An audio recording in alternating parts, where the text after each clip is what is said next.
Bonjour à tous, c'est reparti pour une nouvelle recette. Aujourd'hui, je vais vous présenter un gâteau d'origine turque que vous allez voir, je n'ai pas réalisé dans ma cuisine, mais dans celle d'une amie, très bonne amie d'origine turque. Donc, c'est un gâteau qui est imbibé d'un sirop de sucre à base de noix de coco et de noix mixées, concassées. Allez, c'est parti pour le détail de la recette. Donc, dans un premier temps, on va réaliser notre sirop. Alors aujourd'hui le dosage est en mug, donc très facile. Vous prenez un mug et vous faites toutes les mesures avec. Donc pour le sirop, il vous faudra 2 mugs de sucre.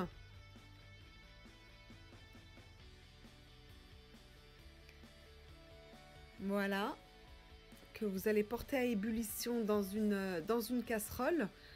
Donc quand vous avez mis vos 2 mugs de sucre, vous allez ajouter 2 mugs et demi d'eau. Comme d'habitude, si vous respectez le dosage et la cuisson, vous aurez un gâteau extrêmement fondant. C'est un gâteau que j'aime beaucoup et c'est pour ça que je l'ai réalisé avec mon amie car je trouve que c'est vraiment qu'elle le fait super bien. Donc voilà, vous avez mis votre eau, vous le mettez à ébullition pendant 5 minutes et en parallèle, on va préparer notre gâteau.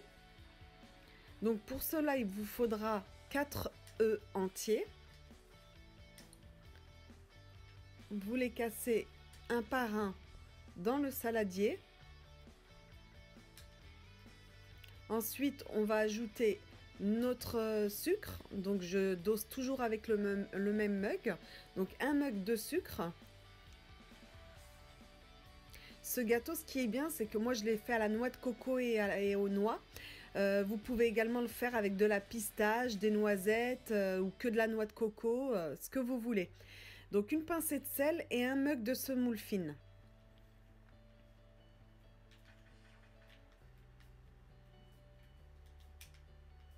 Il n'y a pas plus simple que ce gâteau, mais il n'y a pas plus bon également. Donc voilà, j'ai mon mug plein de semoule fine, je le verse, je mélange comme... Voilà, je le mélange. J'ajoute maintenant un mug d'huile, huile de colza ou de tournesol, une huile sans goût. Je mélange à nouveau et là, je vais mixer un demi-mug de noix.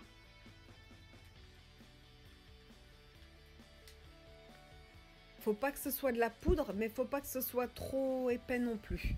Je vais vous montrer le résultat de ce qui a été mixé. Voilà, donc ça doit être avec cet aspect là. Vous l'ajoutez directement dans votre saladier, vous mélangez à nouveau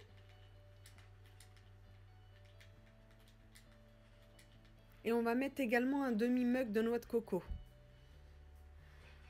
Si vous n'avez pas de noix, vous pouvez le faire qu'avec de la noix de coco. Le résultat est aussi bon.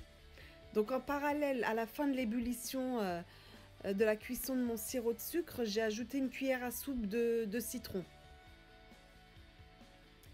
Donc on va terminer la préparation de notre gâteau en ajoutant un mug de farine et un sachet entier de levure chimique que je tamise en même temps que je les mets.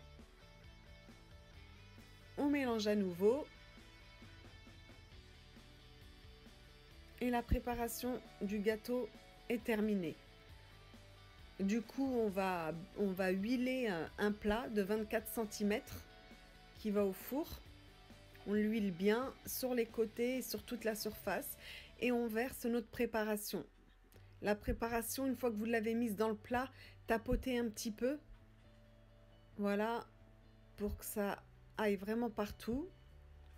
Et on va pouvoir le mettre à cuire au four 25 minutes à 210 degrés. Une fois le gâteau sorti du four, faut que le sirop ait bien refroidi. Étape très importante, faut que le gâteau soit très chaud et le sirop froid. Vous le mettez entièrement sur toute la surface du gâteau et sur les côtés, le sirop.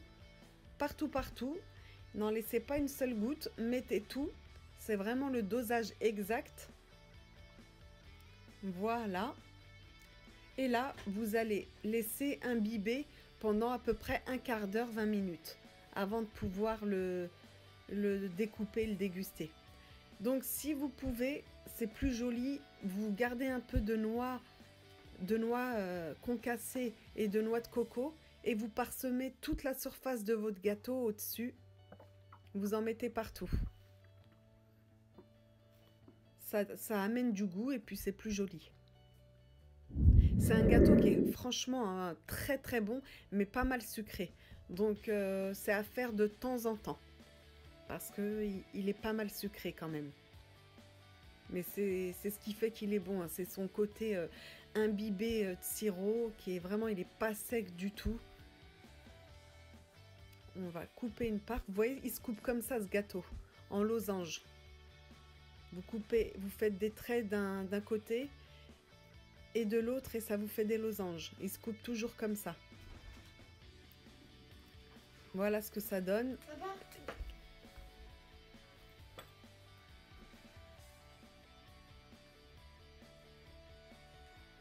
Je vous coupe une part. Du moins, mon ami est en train de couper une part pour vous montrer ce que ça donne en épaisseur. Mais là, je trouve qu'on ne le voit pas trop à la caméra. Mais il est, comment vous dire, il est tellement imbibé que ça fond dans la bouche. Si vous ne faites pas le sirop, ça sert à rien de faire le gâteau, hein. C'est le sirop qui donne tout l'aspect tendre et très très moelleux de ce gâteau. Moi j'aime bien le faire pendant le ramadan parce que comme on manque un peu d'énergie, ça apporte un peu de sucre et vraiment c'est là que je le fais. Voilà, vous avez la recette du vrai Revani turc, réalisée par mon ami turc et moi-même. J'espère que c'est une recette qui vous intéressera. Et puis je vous retrouve très bientôt pour une nouvelle vidéo. Merci à vous.